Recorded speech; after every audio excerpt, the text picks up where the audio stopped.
For most beginners, the pursuit of financial wealth begins with a fundamental misunderstanding.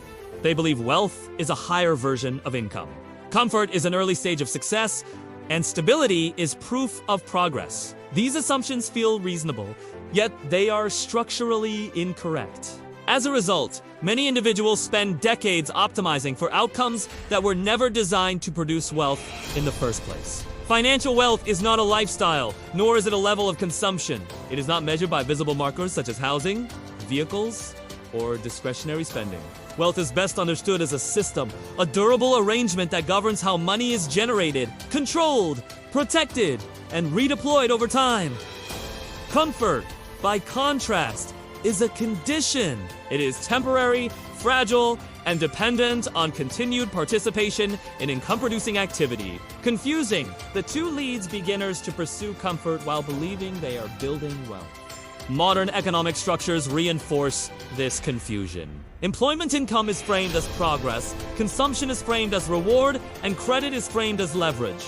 Within this framework, individuals are encouraged to believe that steady wages, responsible bill payment, and gradual lifestyle improvement represent financial advancement. In reality, these behaviors optimize for stability within the system, not ownership of it. They reduce friction, but do not alter positioning. Wealth, historically and functionally, has never been about income alone. It has been about control over productive assets and the cash flows those assets generate. Income earned through labor ceases when labor stops. Wealth persists because it is detached from the continuous expenditure of time.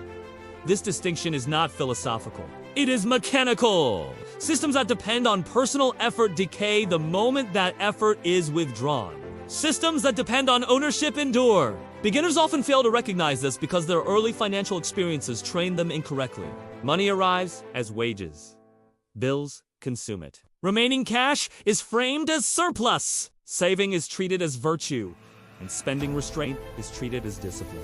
While these behaviors can prevent financial collapse, they do not create financial power. They merely slow erosion. The error lies in mistaking financial hygiene for financial strategy. Paying bills on time, maintaining credit, and avoiding unnecessary debt are stabilizing actions, not wealth-building ones. They protect an individual's ability to remain functional within the economy, but they do not meaningfully change the individual's relationship to money. Wealth requires a change in role from participant to owner, from earner to controller. Another common misconception is that wealth is primarily a matter of scale. Many beginners assume that once income reaches a certain threshold, wealth will naturally follow. This belief ignores structure entirely. High income without structural control often accelerates financial fragility rather than reducing it. Larger cash inflows, when routed through consumption-driven frameworks, simply increase the speed at which money exits. The result is a higher-cost version of the same dependency. This misunderstanding is compounded by the language people use when discussing money. Words such as earning, affording, and treating oneself reveal underlying assumptions about money's purpose. When money is viewed primarily as a means of consumption, its strategic potential is lost. In contrast, individuals who build wealth tend to speak in terms of allocation, deployment, and protection. Their focus is not on what money buys, but on what money does. Wealth, therefore, must be defined not by outcome, but by function.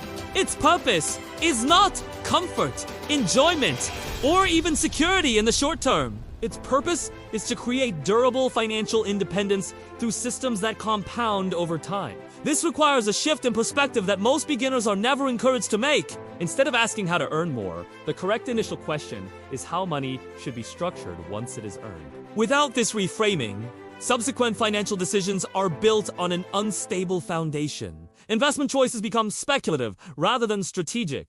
Entrepreneurial efforts become income substitutes rather than system-building exercises. Risk is either avoided entirely or embraced recklessly because its role within a broader structure is not understood. Before tactics, tools, or techniques can be meaningfully discussed, the objective itself must be clarified. Wealth is not an extension of comfort. It is an alternative to dependence. It is not achieved by moving faster within the same framework, but by operating under a different one entirely.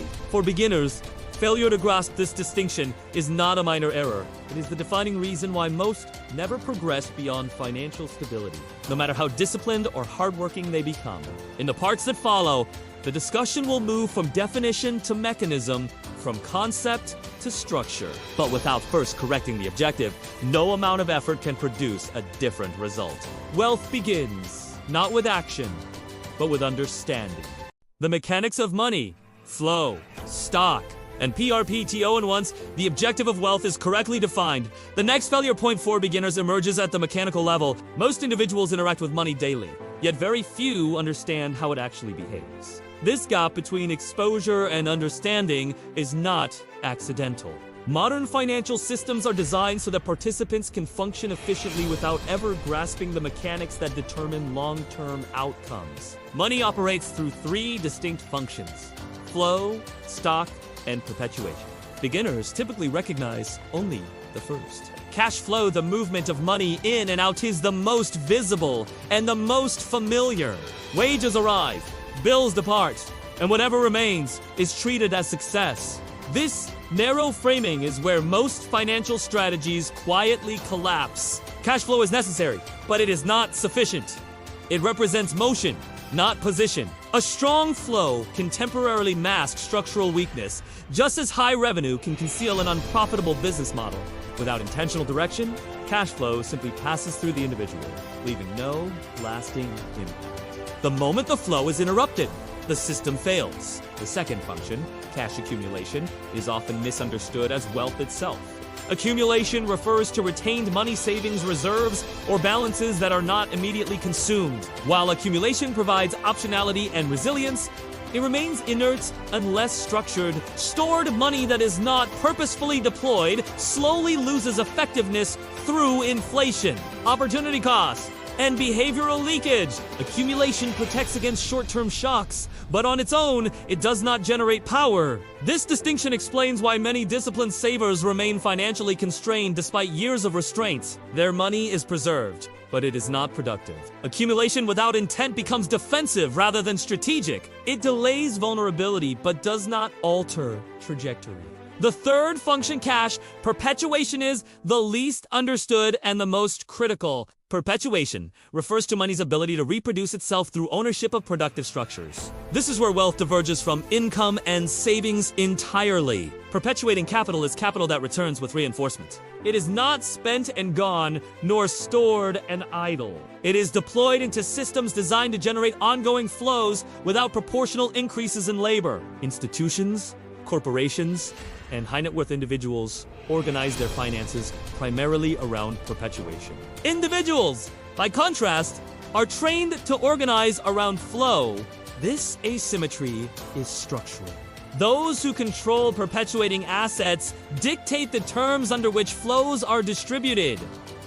Those who rely solely on flow remain dependent. Beginners frequently misinterpret perpetuation as risk-taking or speculation. This is another consequence of missing the mechanical framework. Risk is not inherent to misalignment is. When money is deployed without understanding its role within a broader system, volatility increases. When deployment is intentional and aligned with structure, risk becomes measurable and manageable. A common beginner error is attempting to leap directly from cash flow to perpetuation without first establishing accumulation, discipline, or structural clarity.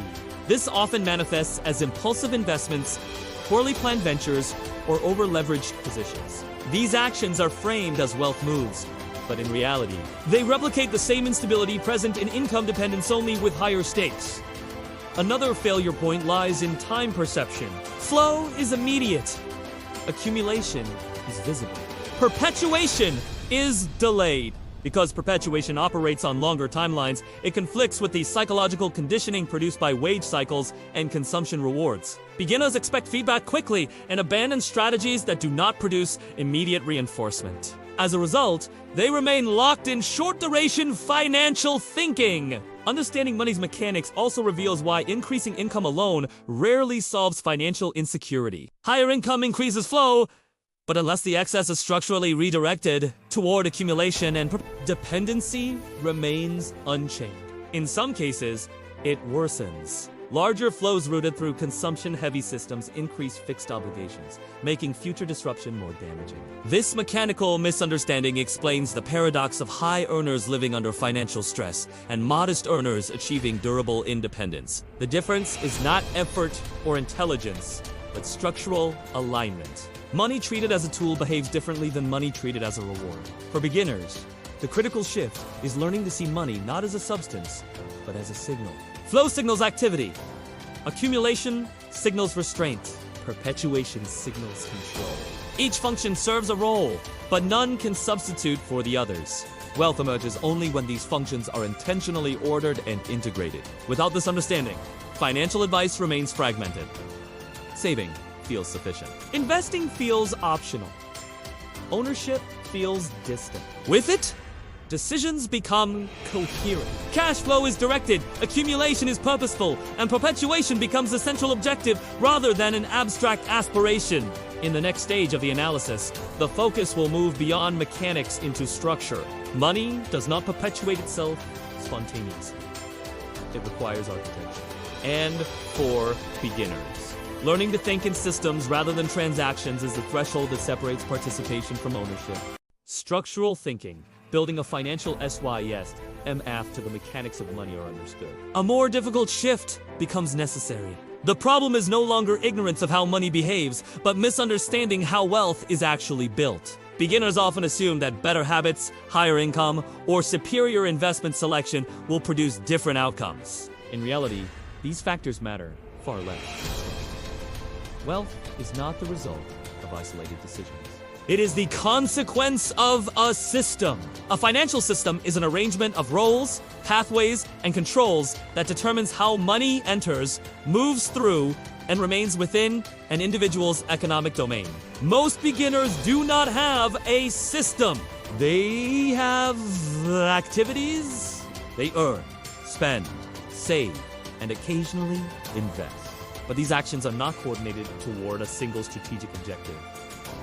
Without structure, effort dissipates. Structural thinking begins by separating functions that are commonly confused. Income generation, asset control, and risk containment must operate independently, even if they interact. When these functions are blended, fragility increases. For example, when personal income is relied upon to absorb risk, volatility becomes intolerable. When consumption decisions interfere with asset allocation, long-term compounding weakens.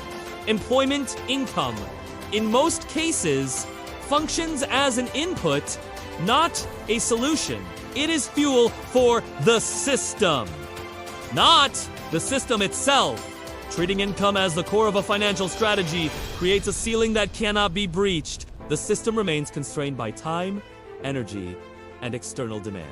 Structural thinkers, by contrast, design pathways that redirect surplus income into controllable assets that operate independently of continued labor. A critical mistake beginners make is attempting to optimize before they have designed anything worth optimizing. They search for higher returns, lower expenses, or better opportunities while their underlying structure remains unchanged. This produces marginal improvements at best and catastrophic misalignment at worst.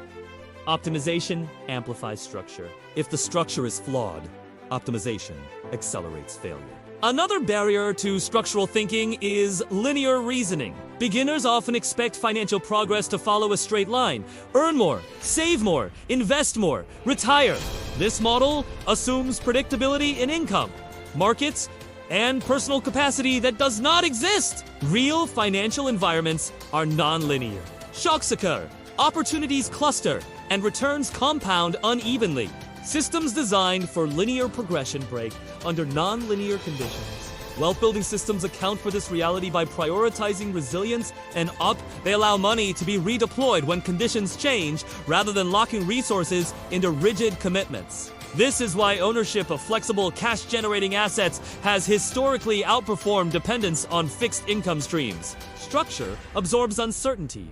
Behavior reacts to it. At the core of any viable financial system lies accurate structural design requires truth.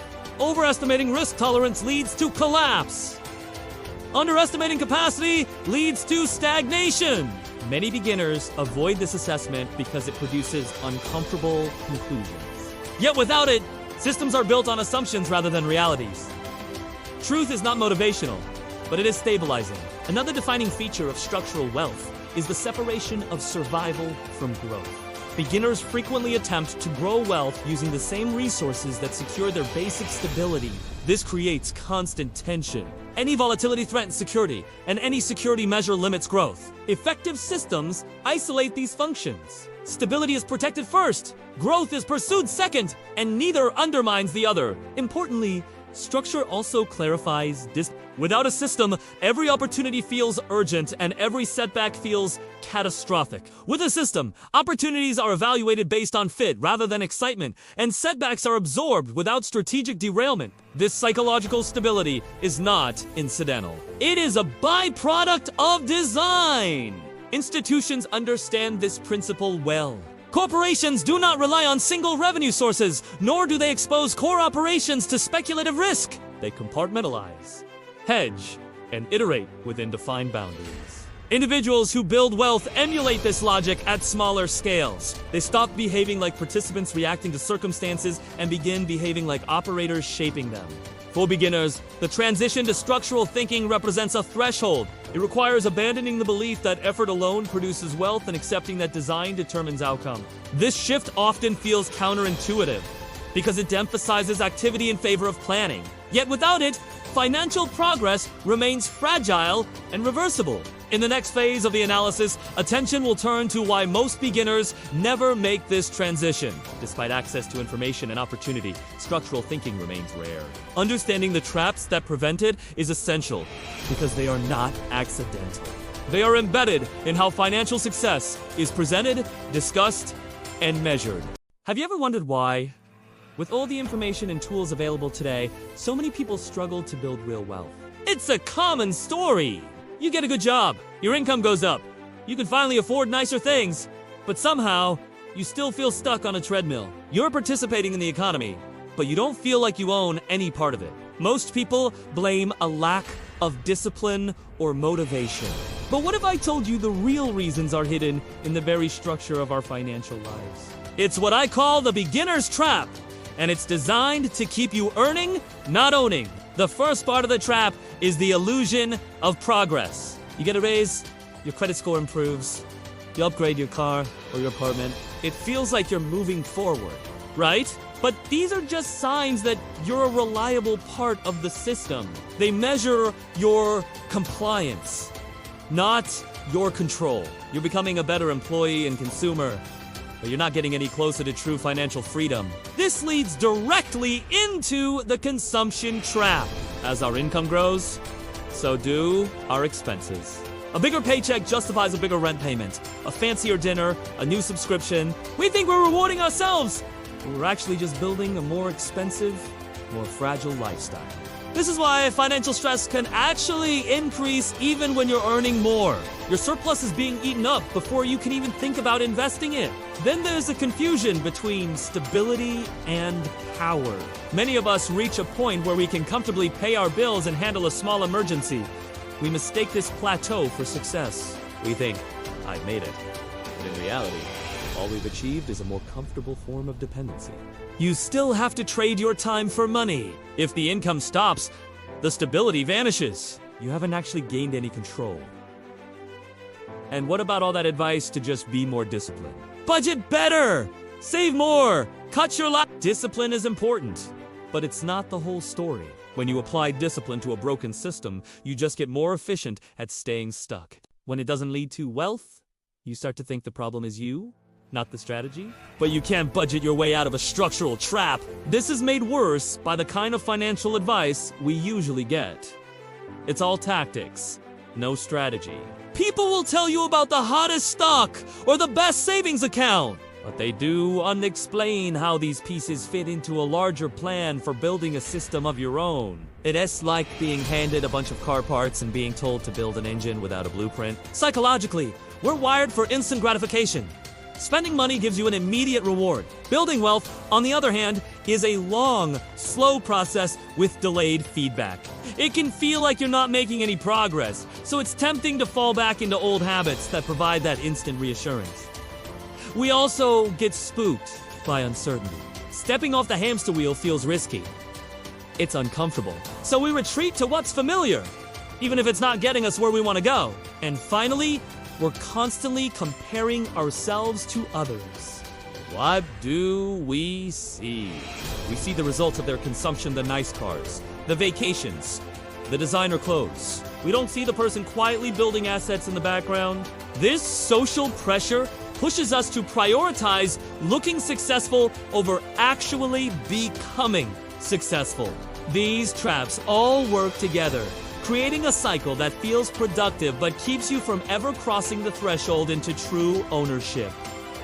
The results: most people remain earners for their entire lives, no matter how high their income gets. Their financial lives get a little better, but they never build real, lasting wealth. So, how do you escape? You have to recognize these traps for what they are.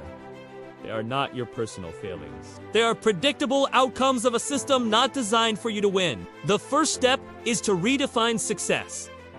It's not about comfort. It's about control. It's about shifting your focus from earning more to owning more. Wealth isn't some impossible dream. It's just incompatible with the default path everyone else is on. The people who succeed aren't necessarily working harder. They're thinking differently. They're stepping outside the system's assumptions and building a system of their own. If this resonated with you, let me know in the comments. Thanks for watching, and don't forget to subscribe for more content on how to build a life of financial control.